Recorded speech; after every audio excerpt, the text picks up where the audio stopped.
Damos inicio al curso Marco Legal de un Sistema de Gestión de Seguridad y Salud en el Trabajo. Este curso es organizado por la empresa Dicitur, empresa dedicada a la formación profesional en diferentes áreas como son administración, marketing, logística, seguridad industrial, derecho, entre otros. El temario para esta clase consta de 3 puntos. Primer punto, principios generales, modelos del sistema de gestión de seguridad y salud en el trabajo. Segundo punto, Ley de Seguridad y Salud en el Trabajo y su reglamento, el Decreto Supremo 005-2012-TR. Y como tercer punto, el Reglamento de Seguridad y Salud Ocupacional en Minería, Decreto Supremo 024-2016-EM y su modificatoria del Decreto Supremo 023-2017-EM. En esta oportunidad tenemos como ponente al ingeniero Juan Carlos Topa Chupanqui, ingeniero colegiado y titulado de la Universidad Nacional Agraria La Molina, con especialidad en seguridad y salud en el trabajo, gestión de riesgos laborales y calidad total y productividad. Cuenta con una maestría en seguridad y salud en el trabajo en la Universidad de Piura y una especialización en el programa avanzado en dirección de seguridad, salud y gestión de riesgos laborales en las empresas en la Universidad ESAN y está certificado como entrenador lúdico. Cuenta con 8 años de experiencia en implementación y mantenimiento de sistemas integrados de gestión, Ley 29783, Seguridad y Salud en el Trabajo y su reglamento y supervisión de trabajos de alto riesgo. Doy pase al ponente para que pueda iniciar el curso. Vamos a tocar hoy día un tema que es bastante importante dentro de los sistemas de gestión de seguridad dentro de las empresas. Un poco lo que queremos ver es todo el marco legal y algunos aspectos que lo vamos a ir viendo durante el desarrollo de la presentación, como temas de comité y esas cositas. Solamente como una pequeña y breve introducción. Toda organización, de acuerdo al marco de la Ley 29783, tiene por finalidad contribuir a la mejora de las condiciones y factores que pueden afectar el bienestar de todas las personas que se encuentran dentro de las instalaciones. Por ende, el empleador deberá adoptar un enfoque del sistema de gestión en el área de seguridad, el cual es obligatorio. Y acá un tema que hay que hacer hincapié, el régimen laboral tanto de la actividad privada y nacional, trabajadores y funcionarios del sector público como las Fuerzas Armadas y la Policía Nacional. Entonces, quiere decir que esta ley está enmarcada para todas las empresas, pequeñas, medianas, gran empresa y sin distinciones, régimen privado y entidades del Estado, que tienen que tener contemplado todos estos elementos que constituyen este sistema de gestión, que lo que busca es el principio básico, la mejora continua y por ende también evitar los accidentes y otros mecanismos que van a ir interrelacionados con los distintos procesos. Y es importante que las personas que están encargadas en el desarrollo de este sistema de gestión estén comprometidos primero la alta dirección, las jefaturas, las gerencias, como siempre lo he dicho, para que el barco pueda navegar. Tiene que haber una participación de todos.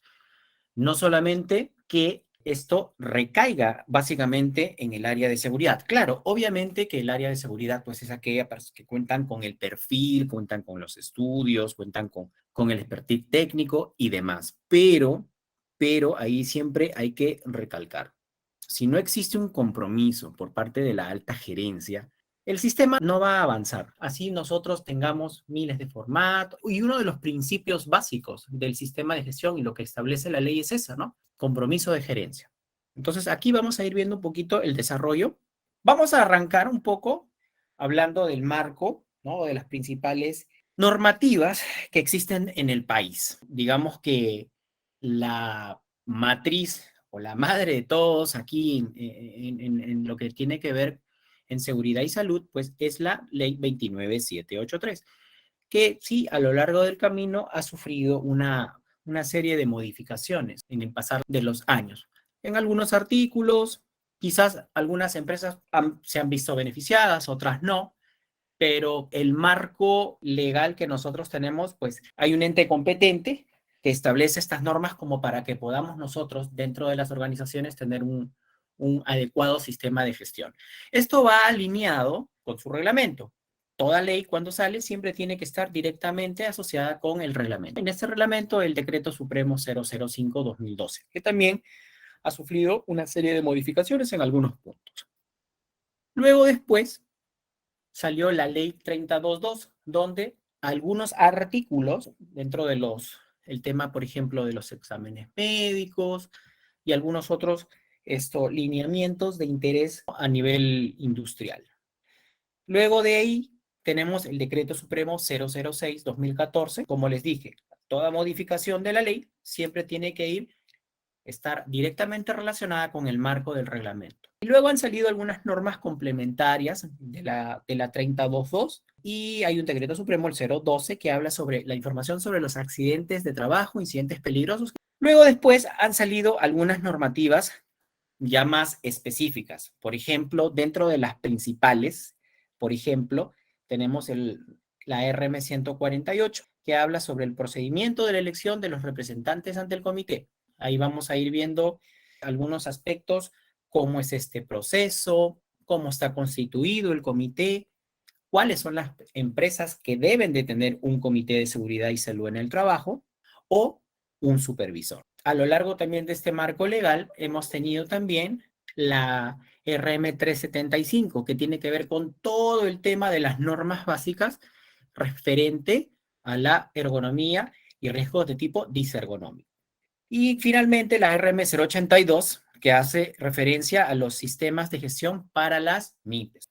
Hemos estado viendo un poco parte de la normativa directamente relacionada con la seguridad y la salud en el trabajo. Como tal, siempre tiene que haber un ente fiscalizador que va pues a ver todo el tema del cumplimiento legal. Y en este caso, el rol que cumple es la Superintendencia Nacional de Fiscalización, que ve dos aspectos, tanto la ley laboral como en el cumplimiento en temas de seguridad y salud en el trabajo. Entonces, ellos son el ente responsable de poder verificar que el sistema de gestión que cada uno implementa dentro de las empresas cumpla con lo especificado por la ley 29783 y sus modificatorias. Así como también algunos otros aspectos, el tema de brindar asesorías técnicas, temas de investigaciones, propuestas de mejora sobre dichas materias. Entonces, ya metiéndonos de lleno a la ley 29783 hace referencia a estos primeros 6 principios u obligaciones que todo empleador tiene que tener o cumplir. Y el principio básico es el número 1, que es garantizar la seguridad de sus trabajadores en el ejercicio de sus funciones, dentro y fuera del centro laboral o con ocasión del mismo, ya sea dándole o garantizándole condiciones de trabajo adecuadas, brindándole temas de equipos de protección personal, que el trabajador no se vea afectado durante el desarrollo de sus actividades o en alguna situación que tenga una diligencia en algún otro ambiente. Entonces, es parte de todo este proceso. Luego, el siguiente principio habla sobre el desarrollo de acciones permanentes con el fin de perfeccionar niveles de protección existentes a la salud y al bienestar de los trabajadores. Quiere decir que aquí nosotros tenemos, por ejemplo, que categorizar los peligros. Toda actividad que nosotros vamos a venir a ejecutar dentro de una empresa, hay diferentes categorías de riesgos. Moderado, leve, grave. Y eso va a depender mucho al momento que nosotros armemos, por ejemplo, la matriz I+C, donde va a quedar todo enmarcado y es obligación del trabajador el poderle difundir a qué peligros está expuesto. Luego, el tercer punto hace referencia a la identificación o identificar las modificaciones en las condiciones de trabajo y disponer la adopción de medidas de prevención, asumiendo las implicancias legales. Entonces, ok, ya hemos establecido, por ejemplo, partamos de un diagnóstico, ¿no? Un diagnóstico de cómo está la organización, cuáles son los elementos que tiene constituido dentro del marco legal y dentro de sus principios básicos de su sistema de gestión. Partimos luego de la elaboración de la matriz, porque la matriz es el pulmón del sistema de gestión. A partir de ahí, nosotros vamos a ir disgregando diferentes aspectos, diferentes puntos. El tema de cómo determinar, cómo hace referencia aquí, de los exámenes médicos, la categorización de los niveles de riesgo, cuáles van a ser las medidas y los controles que la empresa va a organizar y diferentes índoles. Y al mismo tiempo, el gerente o el empleador, como máxima autoridad, es responsable también de poder garantizar que todas las condiciones dentro de una organización contemple y les garantice un nivel de protección a los trabajadores. El cuarto punto hace referencia a la práctica de los exámenes médicos ocupacionales. Ahora, con todo este tema del marco que tuvimos, por ejemplo, de la COVID, era evidente que pues el tema de los exámenes médicos quedaron paralizados. Ya en octubre del 2021, entre septiembre y octubre del 2021, un poco que se ha ido reactivando de forma progresiva y se ha ido priorizando a todos aquellos trabajadores, ¿no?, que tienen una actividad de alto riesgo. Como todos sabemos, los exámenes médicos para todo trabajo de alto riesgo es de forma anual. Y para todos, para trabajadores que están dentro del rubro o el marco administrativo, se realiza de cada 2 años. El quinto punto es el capacitar de manera oportuna a los miembros del comité. Un requisito obligatorio es el que nosotros le podamos brindar capacitaciones a los miembros del comité, explicarles pues cuál es el rol que ellos van a cumplir, cuáles van a ser sus funciones, cada cuánto se van a reunir, qué temas son los que se tienen que tocar, porque como todos sabemos, dentro de la elección del comité hay una parte administrativa y una parte de tipo operativa, que es elegida por los trabajadores. Y el sexto punto es garantizar que el comité paritario, ¿paritario por qué? Porque hay una parte empleadora y hay una parte trabajadora, realice su labor efectiva y al mismo tiempo el empleador les brinde los recursos necesarios y las horas en que se va a sesionar para poder tocar los diferentes puntos en el marco de la seguridad y la salud en el. Y el séptimo punto es revisar el programa de capacitaciones y entrenamiento. Una vez que nosotros, dentro de nuestro programa anual, se establece el programa de capacitaciones y de entrenamiento. Y como todos sabemos, el requisito mínimo que establece la ley es 4 capacitaciones al año. Nosotros, dentro de lo que es el programa anual de seguridad y salud en el trabajo, hay diferentes ítems y uno de ellos enmarca todo el tema que tiene que ver con las capacitaciones. Y a partir de ahí, ¿no?, se establece que todo trabajador debe de contar con 4 capacitaciones como mínimo, que es lo que sugiere y recomienda la ley. Ahora, eso no significa que si la ley te dice que tienen que ser 4, pues tenemos que estar al filo de la navaja. Para una empresa mediana o pequeña, podríamos decir que es mucho más manejable, es un poquito más fácil, pero la gran empresa, que estamos hablando pues de 1,000 trabajadores, 5,000, 15,000 o las grandes corporaciones, a veces es un poquito más complicado. Imagínense, en el sector minero te piden muchas más, pero el tema de las capacitaciones es un tema muy, muy importante dentro del sistema de gestión, porque ahí nosotros pues lo que buscamos es garantizar que tu trabajador pues cuente con las herramientas mínimas necesarias para poder ejecutar las distintas actividades. Ahora, adicional, va a depender mucho del tipo de capacitación que se le va a dar. Lo mínimo que todo trabajador tiene que tener es la capacitación de la IPER-C. Por ahí podemos tocar temas de la ley de seguridad, el reglamento, las políticas corporativas, el tema de la investigación de los accidentes. Ya acá, ahí va a depender mucho del tipo de la empresa, cómo va a establecer su programa de capacitaciones, de acuerdo a sus perfiles de puesto, diferentes otras herramientas y elementos que tiene que quedar siempre enmarcado en este documento y lo más importante, que se tiene que cumplir en la fecha que se establece. ¿Por qué? Porque a veces, si por algo y motivos no se va a cumplir con la meta trazada en el mes donde se planificó, pues es importante que eso sea notificado ante el Comité de Seguridad. Si no lo notificamos, pues al mismo tiempo también es un incumplimiento a lo que nuestro sistema de gestión claramente lo tiene mapeado. Y así diferentes temas, cuando vamos a establecer el cronograma de auditorías, el tema de las capacitaciones, el tema de los monitoreos y bueno, otros temas de gran importancia dentro del marco de del sistema de gestión de una empresa. Ya hemos hablado un poco sobre los principios básicos, ¿no? Que todo empleador tiene que tener en cumplimiento al marco de la ley de seguridad. Y ahora vamos a hablar un poquito acerca de los registros del sistema de gestión. ¿Cuáles son los registros sugeridos y recomendados por el marco, bueno, por la ley? Obviamente que siempre la ley te dice, te sugiere y te recomienda, entre comillas, simplemente eso lo tenemos que cumplir.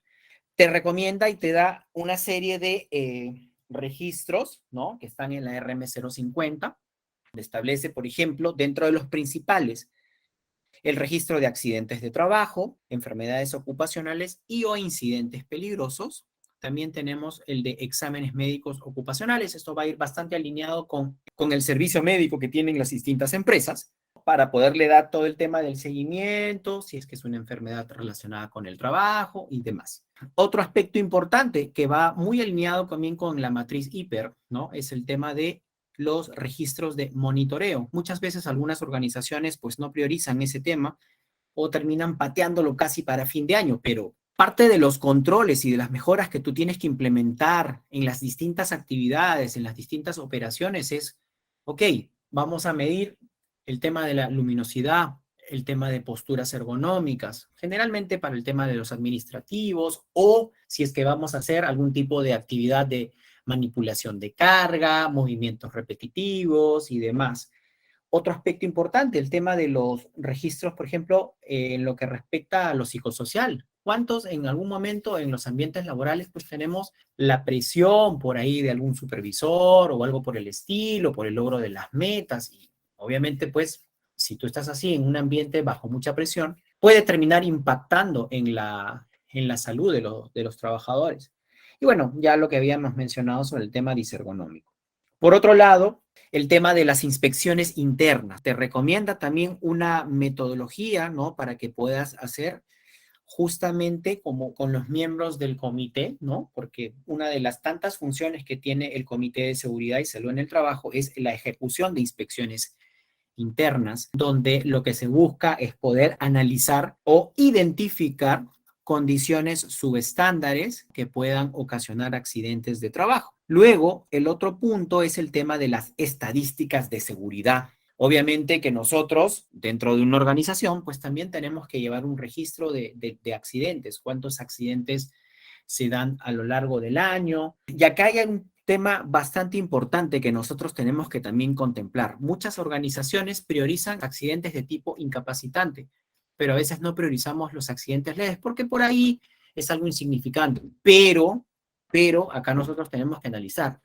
Todo accidente de trabajo tiene que ser identificado. ¿Por qué? Porque si no se establecen los mecanismos de protección, porque si no se establecen los controles, ese incidente donde uno dice, ah, no, un simple rasponcito, cosas por el estilo, pues puede terminar esta condición o este peligro, ¿no? Puede incrementarse cada vez más y ponernos a analizar, oye, ¿qué fue lo que ocasionó este pequeño corte en el trabajador? Si no se toman los controles, el peligro se llega a materializar cada vez más y ya no va a ser un simple corte, probablemente puede ser una amputación de un dedo o demás.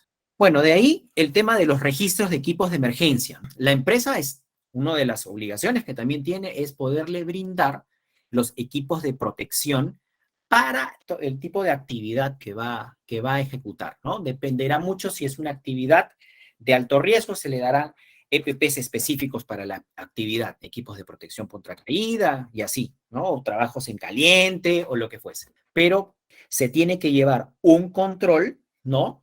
Por trabajador de todos los implementos de seguridad que se le va a entregar a los trabajadores.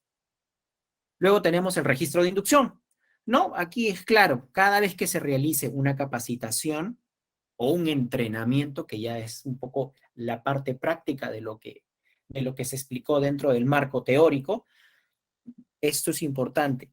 Hablamos hace un par de minutos sobre el tema de la SUNAFIL, y la SUNAFIL, todo está enmarcado en la evidencia que tú le tienes que presentar, porque muchas organizaciones, no, pide, sí, efectivamente, nosotros capacitamos al personal en el tema de montacargas o sobre el tema de posturas ergonómicas, ok, el auditor te va a decir evidencia del registro de investigación, evidencia de los cargos de entrega del trabajador, evidencia del registro de inducción, la cartilla de entrenamiento al puesto y así sucesivamente.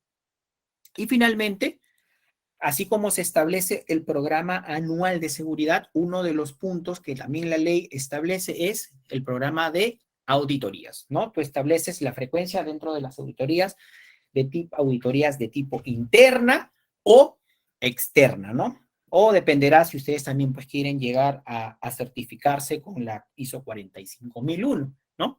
O dependiendo si quieren ustedes estar certificados en una normativa, en otro tipo de normativa.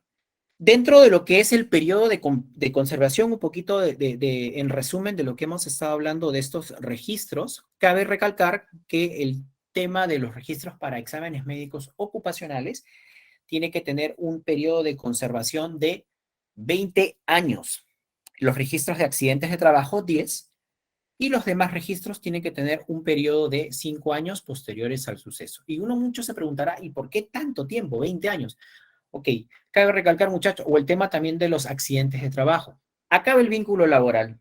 El trabajador se va y el tema del examen médico de salida muchas veces es facultativo, algunas personas no lo hacen, ya se van, pero es un tira y afloja. Es importante que se haga. ¿Por qué? Porque cuando el trabajador se retira, lo que nosotros tenemos que garantizar dentro de la organización es que el trabajador se vaya en perfectas condiciones.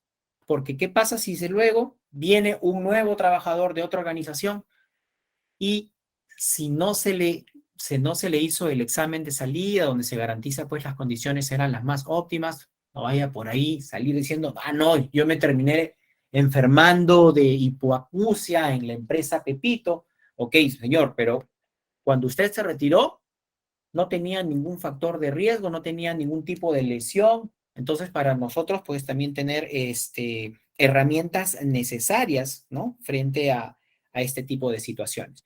Y el tema de digamos, los demás registros, ¿no? El de los monitoreos, las inspecciones internas, el tema de las estadísticas y demás, tiene un periodo de conservación de 5 años. Vamos a hablar un poco acerca de el reglamento interno de seguridad. Cabe recalcar que este reglamento interno se tiene que implementar para todas aquellas empresas que cuentan con más de 20 trabajadores.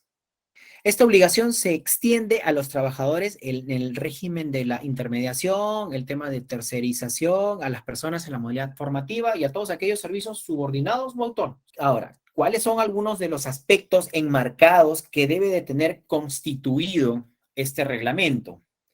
¿No? Los principales, el objetivo del sistema de gestión, algunos alcances, lo que estuvimos hablando al principio, ¿no? Los principios básicos del empleador en el marco del sistema de gestión de seguridad y el liderazgo y compromisos, política de seguridad, las obligaciones del empleador, ¿no? Lo que habíamos hablado al principio, garantizar condiciones óptimas y adecuadas para sus trabajadores, cuáles son también algunas de las prohibiciones o restricciones en el marco de la seguridad que todo trabajador no debe de cumplir, y todo el tema de estándares de seguridad o actividades conexas. Ya ahí, de acuerdo al rubro, ¿no? Que está enmarcado, se van a establecer, por ejemplo, cuáles son los mecanismos de control para actividades en trabajos en altura, trabajos eléctricos, cómo es todo el tema de los controles para actividades disergonómicas, los niveles de protección, todo tiene que estar enmarcado. De igual forma también se tiene que hacer referencia a la preparación y la respuesta a las emergencias, ¿no? Cuando ocurre un tipo de contingencia, no, de manera general, porque es evidente que en el plan de emergencias o en el plan de contingencias va a estar mucho más desarrollado.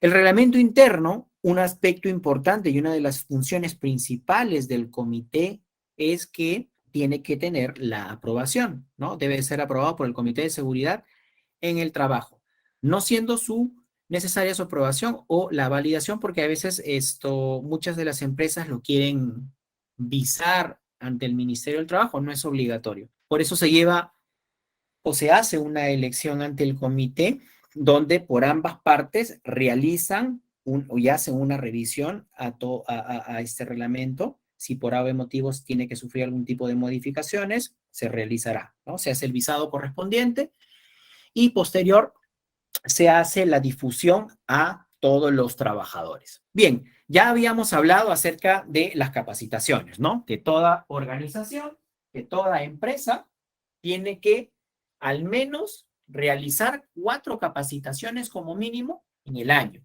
Cuando hablamos en el año, muchos dicen, ah, ok, el periodo 2021, y generalmente el año es desde la fecha de ingreso, ¿ok? Ahora, cabe recalcar que estas 4 capacitaciones son en materia de seguridad y salud en el trabajo. No confundamos, porque hay algunas empresas que he visto pues que quieren incluir las capacitaciones con todo este tema de la COVID y la guía administrativa y la ley marcan la diferencia. Todo el tema de seguridad y salud en el trabajo es una cosa. El tema de las capacitaciones, el tema de la sensibilización con lo de la COVID-19 es otro tema. No van a estar incluidas, ¿no?, dentro de las 4 capacitaciones obligatorias. Lo más importante, todas las capacitaciones que se realicen tienen que llevarse dentro de la jornada de trabajo. Las capacitaciones realizadas fuera de la jornada de trabajo, bueno, serán remuneradas conforme a la ley, pero lo establecido es que estén dentro de la jornada laboral. Esto, el tema de los contratistas. Dentro del marco legal es importante que, como menciona aquí, ¿no?, la entidad que contrate algún servicio o mano de obra de trabajadores o empresas contratistas y subcontratistas, así como de toda institución de intermediación con provisión de mano de obra, es responsable de, bueno, el tema de los accidentes de trabajo no mortales también deben de ser notificados y las enfermedades ocupacionales. ¿Ok? Entonces, ¿qué queremos nosotros también mencionar acá?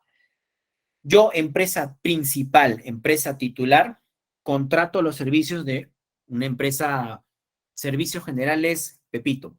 Como van a realizar actividades dentro de mi centro laboral, pues acá hay un tema de responsabilidad, somos intermediarios.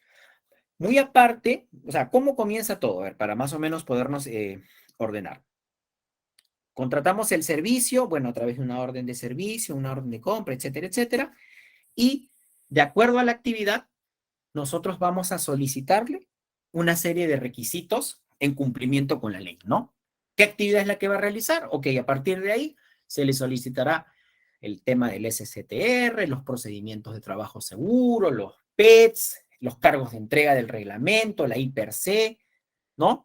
La certificación de los trabajadores que tenemos que garantizar, pues que sean personas competentes para la actividad, ¿no? Les digo esto ¿por qué? Porque imaginemos que ocurre un accidente dentro de nuestras instalaciones, ¿no?, de la empresa principal. Obviamente que cuando se va a hacer el tema del proceso investigativo, ¿no?, que hace referencia acá, se tiene pues que notificar.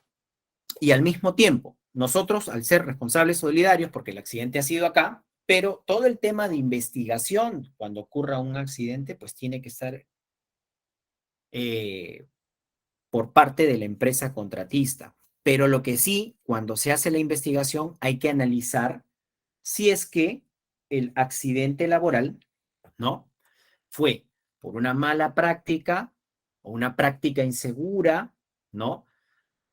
Analizar si es que lo que estaba establecido en o en el procedimiento del trabajo, que previamente se ha hecho una revisión de ambas partes, ahí tenemos nosotros pues que analizar, ok, qué parte del procedimiento no se cumplió. Y luego hacemos todo el análisis de los factores personales, si es que fue por un tema de un acto inseguro y demás. Luego viene la otra parte, analizar y ver si es que el accidente fue por una condición, ¿no? Para ver un tema de responsabilidades. No sé, por ahí se estaba haciendo un trabajo para la elaboración de una losa y probablemente por ahí había, pues, no sé, un cable energizado que no se tenía contemplado, ¿no? Y producto de eso generó, pues, la electrocución de un trabajador. Entonces ahí se tiene que analizar, ok, ¿por qué estaba ese cable aquí? ¿No?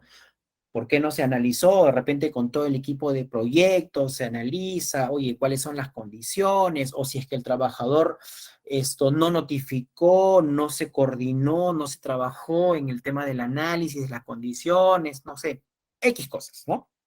Entonces, todo esto está enmarcado dentro de este tema de las contratistas. Y el tema también de las contratas dentro de las organizaciones a veces suele ser un poquito eh, denso, ¿no? Particularmente, por ejemplo, en la empresa que yo trabajo, pues tenemos un montón de contratistas que obviamente pues a veces con el equipo de trabajo que nosotros tenemos no nos da pues mano para poder atender a todos. Pero sí, uno de los requisitos obligatorios que nosotros tenemos que ver es el cumplimiento de acuerdo a la categoría de riesgo, ¿no? De la actividad que ellos van a ejecutar en revisarle todo el tema documentario, ¿no? Todo el tema del marco en cumplimiento a lo que nos exige la ley, ¿no? Y a lo que nos puede pedir también la SUNAFIL. Nosotros también tenemos que tener claro, ¿no? Y cumplir, porque al final la SUNAFIL lo que cumple es un rol fiscalizador, de ver cuánto o cuál es el nivel de cumplimiento que nosotros como empresa tenemos para, de acuerdo a lo que establece la ley, ¿ok? Vamos a hablar ahora acerca de la adecuación del trabajador al centro del trabajo, ¿no? Los trabajadores, pues, como tal, por ejemplo, tienen derecho a ser transferidos de puesto de trabajo a otro que implique uno de menor riesgo, ¿no? Sin menoscabo y remuneración a su categoría. Por ejemplo, ok, ocurre un accidente de tipo incapacitante, ¿no? Entonces, una vez que se hace pues el análisis, se determinó que probablemente fue por una condición insegura, ¿no? Y producto de eso, el trabajador que no sé, pues estaba realizando trabajos en altura o estaba haciendo trabajos en alta tensión o lo que sea, ahora le imposibilita el poder realizar y ejecutar la actividad con normalidad, ¿no? Ahora, producto del análisis, la parte médica establece una serie de restricciones, porque obviamente pues el trabajador ya no puede cumplir con esas labores. Y acá claramente nos dice, ¿no? Que el trabajador pues tiene el derecho a ser transferido a un trabajo que implique menor riesgo. Quizás puede ser que apoye a uno de los ingenieros en el tema, no sé, administrativo, ¿no? Porque tiene pues un tema, una restricción médica. Pero claramente se le establece de que no se le puede, ¿no? Eh, minimizar el tema de la remuneración. Eso es claro, ¿no? Dentro del marco, porque ahí si tú haces eh, algún tipo de limitaciones, estás incumpliendo con la ley laboral y por ende eso es una multa, ¿no? Desde el punto de vista de fiscalización laboral, ¿no? Salvo que el trabajador pues ya sufra un tipo de incapacidad absoluta permanente, pues que ya no está dentro de la facultad, o sea, por ejemplo, que no sé, pierda los dos ojos, pierda la pierna, las manos y el trabajador pues evidentemente pues realizaba una actividad de forma manual, no sé, ¿no? O de destajo, por ende, y ahí se le limita. Pero por ahí, no sé, el trabajador ejecutaba el trabajos en altura, bueno, producto de ello sufrió pues una fractura, y ahora, ¿qué es lo que va a pasar? Durante un periodo de tiempo, pues se va, luego de la rehabilitación, el trabajador va a hacer labores administrativas, ¿no? Por poner un ejemplo. Ahora vamos a meternos un poquito de lleno a lo que es el tema del Comité de Seguridad y Salud en el Trabajo. ¿Cuáles son las empresas que deben de constituir el tema del Comité de Seguridad y Salud en el Trabajo? Como ya les había hecho referencia, son todas aquellas empresas con más de 20 trabajadores entre las áreas productivas. Y si es que la empresa tiene menos de 20 trabajadores, se hace la elección del supervisor. Empresas con 20 trabajadores o más deben de constituir el comité de seguridad. Bueno, cuyas funciones están definidas en el reglamento de la ley, ¿no? El 005 del 2012, el cual estará conformado de manera paritaria. Como les había comentado, cuando hablamos de tema paritario, es porque hay una elección tanto de la parte empleadora y de la parte de los trabajadores, pues se hace una elección, se elige toda una junta electoral. Y acá hay que marcar una diferencia. Cuando nosotros, dentro de una empresa, pues no existe el sindicato, el que convoca las elecciones es la máxima autoridad. ¿no? El empleador. Pero en algunas empresas donde existe organismos sindicales, el sindicato mayoritario, pues es el que hará la convocatoria para las elecciones la elección de sus representantes ante el comité. Bueno, el cual estará conformado, como le mencioné, de manera paritaria, con un mínimo de 4 trabajadores y un máximo de 12 miembros. Los registros de accidentes de trabajo, incidentes peligrosos por un periodo de 10 años. Bueno, esos son algunos temas que se van a ir discutiendo en las sesiones plenarias que se realizan de forma mensual. ¿Quiénes son los que eligen al comité de seguridad? Los trabajadores, ¿no? Son los que eligen a sus representantes, ¿no? Además, en los centros donde existen organizaciones sindicales, lo que estaba mencionando, ¿no? El organismo sindical mayoritario es el que hace la convocatoria a las elecciones y eligen a sus representantes. En caso de no haber sindicato en las empresas, los responsables de la elección del comité, ¿no? Es la máxima autoridad dentro de la empresa, ¿no? El empleador es el que convoca las elecciones, ¿no? Se establece una junta electoral, que generalmente la junta electoral, pues no es la que participa dentro del proceso, ¿no? Simplemente lo único que hacen es el tema del conteo de los votos y que se lleve, pues, una elección de manera transparente, ¿no? Para que se puedan elegir a sus representantes. Y se hace una elección mediante votación secreta, luego se hace el conteo y se determinan, pues, a los representantes. ¿Ok? Bien. Entonces, un poco lo que habíamos ido hablando anteriormente, estábamos haciendo referencia, ¿no? De que la empresa, pues, tiene que estar constituida como mínimo con 20 trabajadores a más para la constitución del comité, el comité de tipo paritario, porque hay una parte de la parte empleadora como de la parte trabajadora, ¿no? Ya habíamos hecho el marco referencial de que cuando una empresa no cuenta con un sindicato, la convocatoria a las elecciones del comité las hace el empleador o la máxima autoridad, ¿no? Y cuando es un tema de sindicatos, los que convocan al sindicato, a las elecciones del comité, pues es el sindicato mayoritario. Entonces, ¿cómo constituye, o sea, qué trabajadores son los que participan en la elección? ¿No? Acá hay algunos acápites dentro de lo que es el marco referencial, ¿no? Ser parte de la organización, tener más de 18 años, y en la elección en la que participan todos los trabajadores de la empresa, a excepción de los denominados de la dirección, porque como les había dicho, la parte empleadora, pues, es personal de confianza, ¿no? Que es elegido por la máxima autoridad, ¿no? Porque tiene que haber consenso, ¿no? Entre la parte de la directiva, el directorio, los gerentes, los jefes, y la parte de los trabajadores. Ya se ha establecido más o menos cómo está conformado.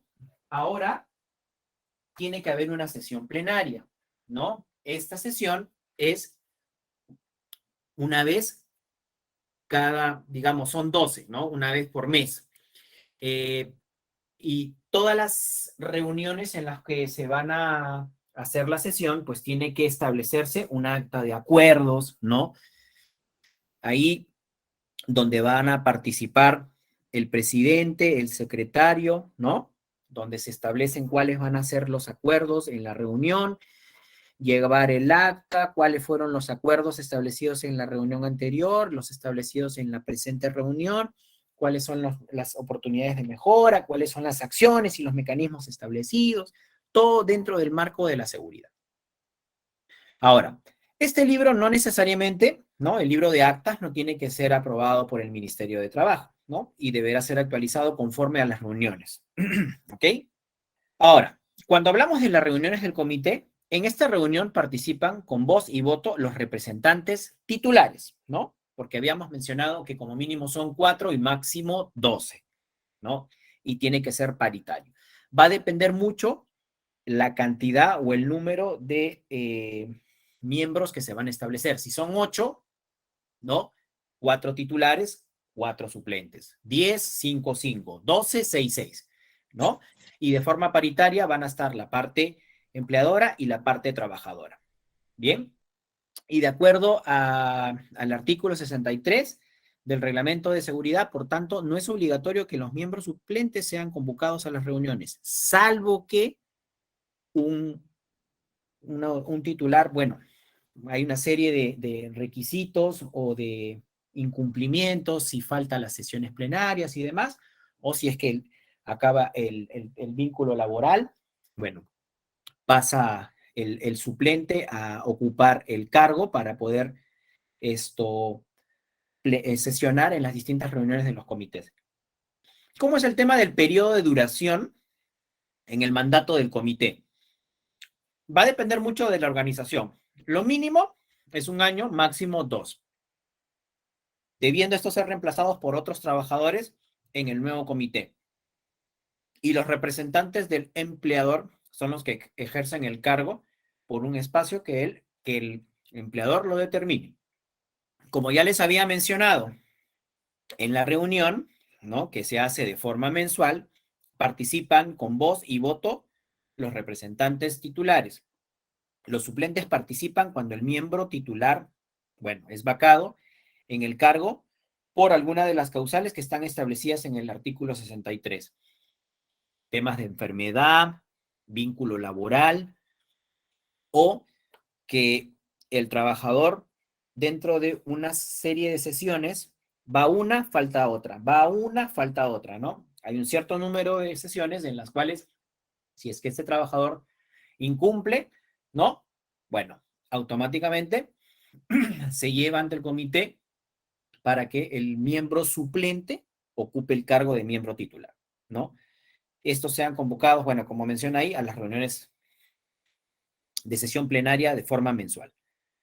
Dentro de lo que es el marco del sistema de gestión, ya habíamos hablado un poco sobre cuáles son los principios del empleador, cuáles son algunos de los requisitos que la ley establece que toda persona tiene que tener, ¿no? Habíamos hablado sobre los registros de estadísticas, habíamos hablado del tema de las inspecciones, el tema de los monitoreos, ¿no? Y demás.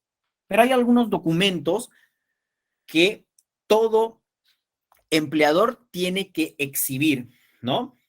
Y uno de ellos es las políticas corporativas, ya sea la política de seguridad integrada, dependiendo cómo la organización lo tenga establecido. Y los objetivos en materia de seguridad, ok, ¿cómo van a ser o cómo yo voy a establecer mis objetivos en el marco de el tema de accidentabilidad, en el tema del cumplimiento del marco legal, de la matriz de requisitos legales, el tema de los accidentes, el tema de los exámenes médicos ocupacionales? Ya la empresa va a determinar, ¿no?, estos objetivos que tienen que cumplirse dentro de un periodo de tiempo. Luego, ya habíamos hablado un poco acerca del reglamento interno de seguridad y salud en el trabajo, que de igual forma nosotros, para todas las empresas que tienen de 20 trabajadores a más, lo tienen que implementar. No es obligatorio para las empresas que tienen menos de 20 trabajadores, pero tampoco es como que no lo pueden hacer. O sea, de hecho, una empresa que tiene menos de 20 trabajadores, si lo quiere implementar, no hay problema. Es una muy buena oportunidad de mejora, ¿no? La ley no te impide que lo hagas. Pero sí, dentro del marco legal, cuando tienes 20 a más, lo tienes que tener. Luego tenemos el tema de la identificación de los peligros, ¿no? La I per se, que siempre tiene que estar exhibida, ¿no?, y al mismo tiempo difundida a todos los trabajadores. Todo trabajador que ingresa a laborar a un área operativa, ¿no?, aparte que tiene su inducción general y su inducción específica al puesto, también otro requisito que es obligatorio por parte del empleador es que se le haga la difusión de los peligros que está expuesto por actividad. Y como bien menciona aquí, tiene que estar publicada en un lugar visible, que tiene que ser de conocimiento de todos los que están dentro de esa área y debidamente firmada, ¿no?, por la gerencia y por los miembros del comité. Porque tranquilamente, cuando se hace una auditoría o viene un fiscalizador o lo que sea, pueden agarrar a cualquier trabajador y preguntarle, oye, ¿a qué peligros están expuestos? ¿Te han hecho la difusión de los peligros? ¿Te han hecho la difusión de esto? ¿Te han hecho tu inducción, tu cartilla de entrenamiento? Y así, diferentes requisitos. Otro elemento importante o dentro de lo que es el sistema de gestión de seguridad, es el tema de el mapa de riesgos.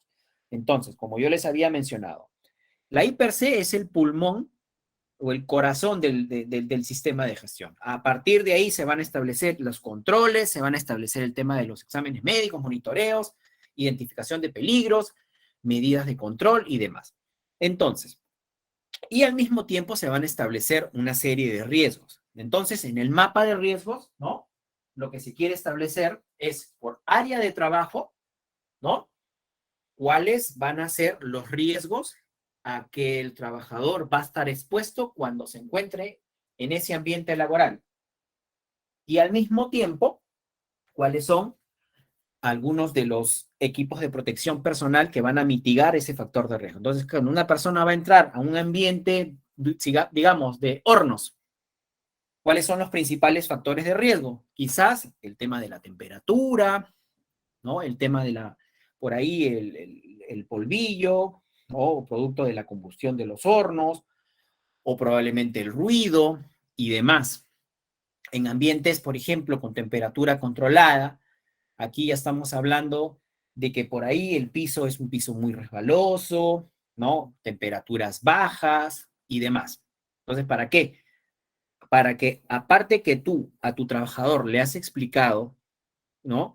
Cuáles son los peligros que van a estar o que va a estar expuesto por actividad, al mismo tiempo el trabajador, ¿no? Tiene que identificar cuáles son los riesgos a los que está expuesto, ¿no? Riesgos de electrocución, riesgos de radiación, caídas a nivel, no sé, aplastamiento, lo que sea. Porque todo eso tiene que estar enmarcado y al mismo tiempo debe de ser notificado a todos los trabajadores. Bueno, todo el tema de la planificación de la actividad preventiva, todo el tema del análisis de riesgo, de oportunidades, por ahí podemos, algunas empresas, por ejemplo, elaboran todo el tema que tiene que ver con las matrices FODA, ¿no? ¿Cuáles son las oportunidades? ¿Cuáles son tus amenazas dentro de la organización? Un poco para poder analizar cómo está el marco de tu sistema de gestión, si está correctamente implementado. Todo el tema del servicio médico, ¿no? El seguimiento de las enfermedades ocupacionales, todo el tema que tiene que ver con la actividad preventiva dentro del marco de la salud de los trabajadores. Y adicionalmente, el último documento que debe de ser exhibido es el Programa Anual de Seguridad y Salud en el Trabajo. Ahí, ¿no? A partir de se van a establecer todos los requisitos. Tu programa anual de capacitaciones, tu programa anual de inspecciones, el programa anual de auditorías, el tema de los exámenes médicos, en qué fecha se van a establecer, todo el tema de los monitoreos de agentes ocupacionales y así, diversos elementos que se van a tener que cumplir a lo largo del año en curso y que tienen que ser ejecutados, ¿no? Por cada actividad, siempre como recomendación, se le tiene que dar una puntuación para poder sacar un valor porcentual de mes y de cumplimiento.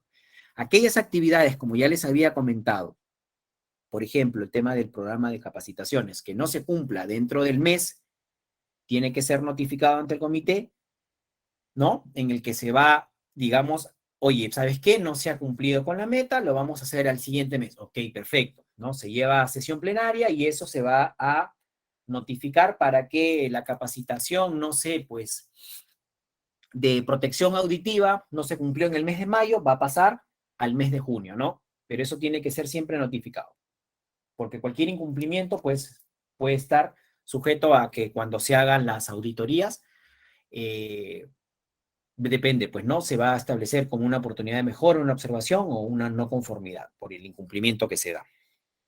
Bien, y estos son los principales documentos que todo empleador tiene que tener claro, ¿no?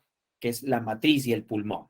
Política, objetivos, el RITS, la I per se, el mapa de riesgos, todo el tema de la actividad preventiva y el programa anual de seguridad, donde está enmarcado todos los temas que hemos ido hablando, ¿no? Capacitaciones, inspecciones y demás. Ok, ¿cuáles son algunos de los criterios que se consideran en la aplicación de una multa? Cabe recalcar, chicos, ¿ya? De que la 28806, que es la ley de inspección, la ley de inspecciones, enmarca todo lo que tiene que ver con la ley laboral y al mismo tiempo, ¿no? Todo lo que tiene que ver con la seguridad y la salud en el trabajo. Entonces, si nosotros tenemos un sistema implementado acorde a lo que establece la ley, ¿no? Dentro de de la 28806 de la inspección laboral, está tipificado, ¿no? ¿Cuáles son algunas de las infracciones? Vamos a enmarcar la parte de seguridad y salud en el trabajo, ¿no? Está catalogada como una falta grave, muy grave o leve. De acuerdo a eso, como lo estamos mencionando aquí, hay una serie de factores que se tienen que analizar. Por ejemplo, el poner en riesgo a un trabajador a una condición y que producto de ello genere un accidente de trabajo y que no se hayan tomado los controles necesarios para evitar que ocurra nuevamente un trabajo, pues eso es una falta muy grave, porque nosotros no podemos poner en riesgo a un trabajador en cumplimiento de sus labores. Llámese, por ejemplo, a un trabajador que tenga que operar una máquina. Es evidente que cuando nosotros vamos a poner a un trabajador a operar una máquina, ¿no? Primero que el trabajador tiene que ser capacitado, tiene que tener las competencias, ¿no? Para el cumplimiento de la labor que va a ejecutar.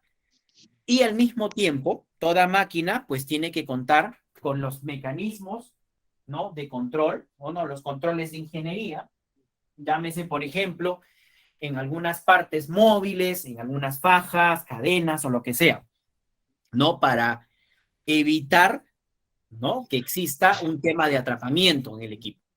Entonces, vamos a poner una postura de que en la faja no contaba con la guarda y producto de ello generó un accidente. Luego del análisis, todo, bueno, el trabajador va ante la SUNAFIL, pone su reclamo, viene la SUNAFIL, analiza, hace la investigación y efectivamente determina pues que el trabajador se accidentó porque existía pues una condición insegura, ¿no? Que no tenía su guarda, Pero ¿no? total, no estamos jugando y ahora uno quiere jugar, lo quieres. Chicos, porfa, les pido que no se olviden los micrófonos. Gracias. Entonces, aquí hace referencia sobre el tema de la peligrosidad de las actividades y el carácter permanente o transitorio. La conducta seguida por el sujeto responsable en el orden al cumplimiento a las normas de seguridad, ¿no? Estábamos tocando el tema de la máquina. Un trabajador tiene que ser capacitado en el uso, en la manipulación y el cuidado, ¿no? Y de ahí también la empresa, como ya les había comentado, pues también tiene que garantizar las condiciones para que este trabajador que ya ha recibido una capacitación y al mismo tiempo el equipo tenga todos los mecanismos de control para evitar que ocurra un accidente.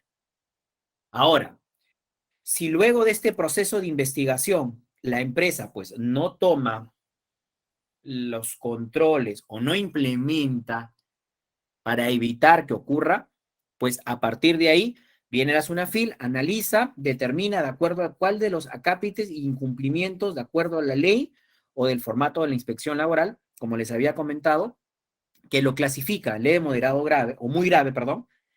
Y otro factor importante es que ¿cuántos son los trabajadores que pueden verse afectados? Por ejemplo, en la operación de una máquina, digamos, una falta muy grave por poner en riesgo a un trabajador de acuerdo a la última escala de actualización es aproximadamente algo de 11.000 soles.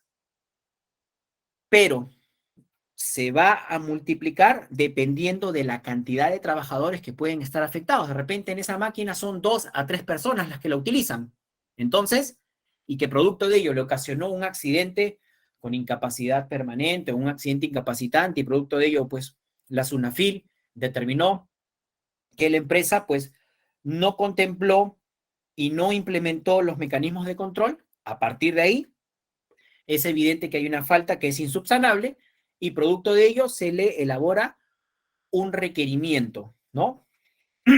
Y a partir de ese requerimiento sancionador, luego después de todo un proceso, se elabora un documento sancionador donde se detallan cuáles son los artículos enmarcados o cuáles son los incumplimientos, ¿no? Y la categoría de acuerdo a la gravedad. Y acá está lo que se estaba comentando, ¿no? ¿Cuántos son los trabajadores que van a estar expuestos a esta condición insegura? Y bueno, dependiendo de la gravedad de la falta cometida. De ahí, por ejemplo, muchachos, pueden haber multas, ya se imaginarán, a veces algunas astronómicas, ¿no?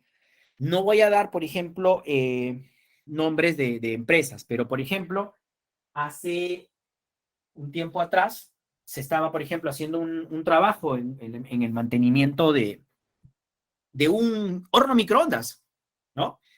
Y por consecuencia, la persona sufre una descarga y, bueno, eso termina pues en un tema fatal, ¿no?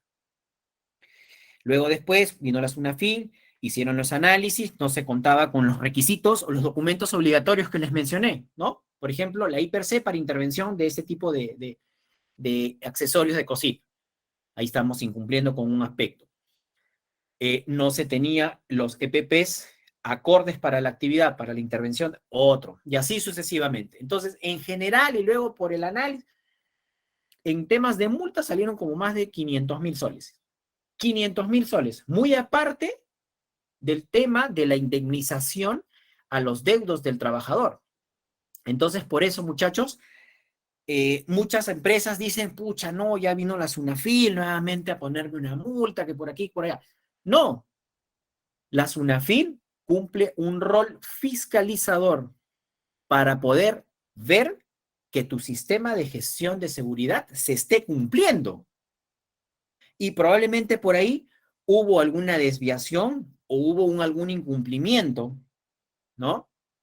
Y eso también sirve para que las áreas operativas, las áreas de producción, pues también tomen conciencia, porque es evidente pues que toda organización, que toda empresa, pues lo que quiere generar es una ganancia, no para estar pagando las multas, ¿no? Porque imagínense, la empresa lo que quiere generar es rentabilidad, ¿no?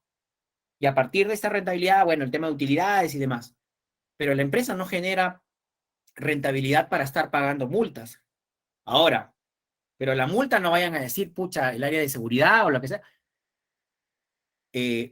Es la misma empresa. Hay una parte en el proceso que no se incumplió, hay una desviación, que algo no se consideró. Entonces, producto de eso, cuando se hace la fiscalización, se hace un análisis y se ve, ok, el trabajador no cumplió con este principio, con este artículo, y a partir de ahí se aplica esta sanción. Hay algunas organizaciones donde también, que es muy raro, ¿no? Cierran digamos esto, bueno, por ahí la planta, un área específica o puntual, ¿no?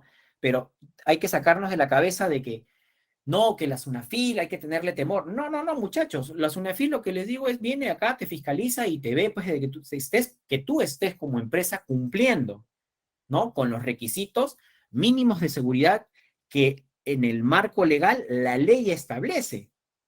Y producto de eso, ok, ocurrió una falta, pues hay que cumplir, hay que analizar, ¿no? Ya luego después viene todo el proceso con el área legal que hay que analizar, probablemente algún tipo de apelación y demás. Pero cuando ya tú pones en riesgo un trabajador y hay un incumplimiento y que producto de eso generó una, un accidente de trabajo, ya es un tema insubsanable, ¿no? O sea, que ya no se puede remediar porque ya generó el daño, ya generó la lesión, ¿no? Eso tenemos que tenerlo siempre bastante claro. Obviamente, la normativa legal peruana a través de lo que es dentro del sistema de gestión de seguridad, pues también brinda protección a los trabajadores en estado de gestación, o aquellas personas con discapacidad, ¿ok? Eso tenemos que tenerlo siempre bastante ahí sobre la mesa, ¿no? Tampoco es que yo vengo y, pucha, desvinculo a la trabajadora porque ha salido embarazada. No, no, no, no, no. Ahí también hay un tema que dentro de estas acápites, la ley es la ley laboral, la ley de seguridad, pues también te ayuda, ¿no? Te blinda. Ok, luego, dentro de lo que era el tema de los exámenes médicos ocupacionales, habíamos estado conversando acerca de que, bueno, es evidente que con este tema de la pandemia, pues habíamos tenido una paralización porque se había primado todo el tema de las atenciones, ¿no? A la COVID-19 y luego posteriormente se han ido reactivando de manera progresiva. Pero muchos de repente de los que no saben lo que es un examen médico, recuerdan cuando hablamos de la hiper, lo primero que las empresas que hacen el tema de los exámenes médicos, lo primero que te van a pedir es tu hiper C. Uno, para saber cuáles son los puestos. Dos, para saber cuáles son los peligros en los que los trabajadores están expuestos. Y a partir de ahí, ¿no? A partir de la descripción del puesto es que el servicio de salud o las clínicas, bueno, establecen cuáles son los protocolos y cuáles son los controles o cuáles son todo el tema de la evaluación médica que ese trabajador tiene que recibir antes que ingrese al centro de labores. Y cuando ya es trabajador, actividades de riesgo, recuerden, 1 año y generalmente y los administrativos cada 2.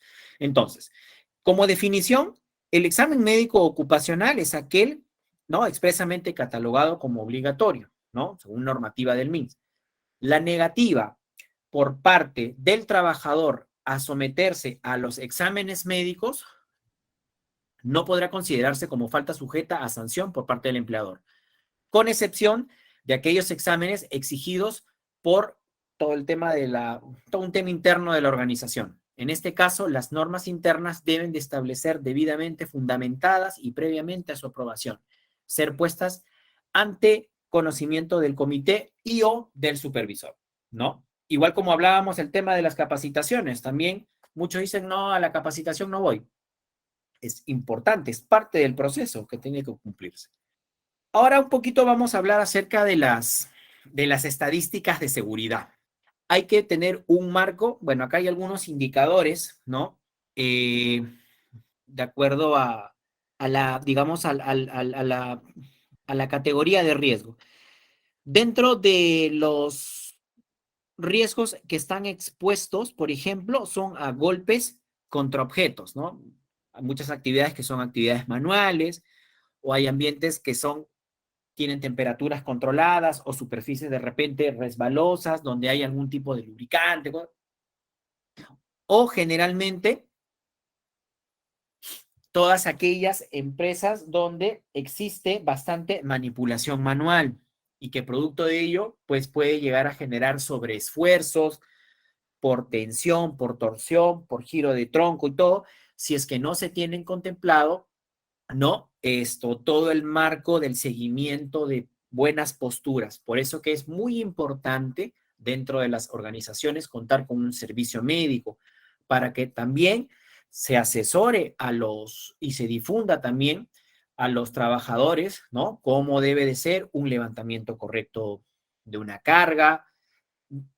De igual forma, brindarle todos los elementos, ¿no? Porque lo que nosotros queremos es minimizar que un trabajador realice una manipulación o un empuje de forma manual. Pero siempre a lo largo del proceso, pues van a haber algunas partes en el que es necesario que lo utilice, ¿no? O lo realice de forma manual. Frente a eso es que nosotros tenemos que indicarle, ok, ¿cómo debe ser la postura correcta, ¿no? Separar las piernas, postura erguida, el esfuerzo tiene que ser con las piernas, nunca con la espalda, ¿no? Y levantar la carga sin que exceda los 25 kilos, ¿no? De acuerdo a la RM375 del tema ergonómico, establece de que una persona de sexo masculino no puede levantar carga que sobrepase los 25 y en el caso de las damas 15. Si por A o de motivo sobrepasa, bueno, se tiene que hacer un equilibrio al momento del esfuerzo, pedirle un apoyo a un compañero o demás. Bueno, otros factores de riesgo, caída de objetos, por ahí estamos haciendo alguna actividad en otro nivel, ¿no? Sobre un andamio, por eso es importante la colocación de los rodapiés, o si estás así pasando por ambientes donde están los racks o algo, tenemos que estar siempre con nuestros casquitos y demás. Algunos diagnósticos sobre el tema de enfermedades, por ejemplo, patologías asociadas, lo que les había comentado, el tema de los riesgos psicosociales, ¿no? Muchas empresas por ahí, hay bastante presión, es chico que ve el tema de las cuentas, no sé, pucha, viene tu jefe y te grita, oye, hay que llegar temprano, hay que acabar este informe, lo tenemos que tener para allá, pucha, y tanta carga laboral que eso pues termina impactando, ¿no? Impactando en el trabajador, no sé, a través de, por ahí, tema de la presión, reacciones alérgicas y demás. Luego, bueno, lo que pagan las empresas por el tipo de riesgo, ¿no? Bueno, eso es un tema ya más enfocado a todo el tema que viene con todo el tema de los seguros y demás, ¿no? Bueno, este es un recorte periodístico, ¿no? Un recorte periodístico que ocurrió de una muerte de un trabajador, ¿no? Una tragedia que hubo en la empresa Mebol al explosionar, pues, un tanque de amoníaco de una compresora. Y bueno, producto de eso se vieron que hay muchas organizaciones o muchas empresas, pues, que todo el tema de la implementación de los sistemas de gestión de seguridad, el brindarle condiciones de trabajo segura, el brindarle controles de ingeniería, sistemas de bloqueo, el tema de la señal, o sea, condiciones de trabajo adecuadas para que el trabajador pueda realizar de forma segura. Pero hay algunas empresas pues que este tipo de situaciones no las tienen contemplada. Y cuando ocurren este tipo de accidentes es ahí donde se sienten agobiados, pues porque no saben cómo afrontar todo el tema con los deudos, ¿no? Que no tienen pues claridad, ¿no? Que generalmente esto se da pues en empresas informales. No sé si ustedes por ahí recordarán hace un par de años atrás ese caso de estos muchachos que estaban trabajando en estas galerías Nicolini, ¿no? Que los tenían a los pobres dentro de unos contenedores, ¿no?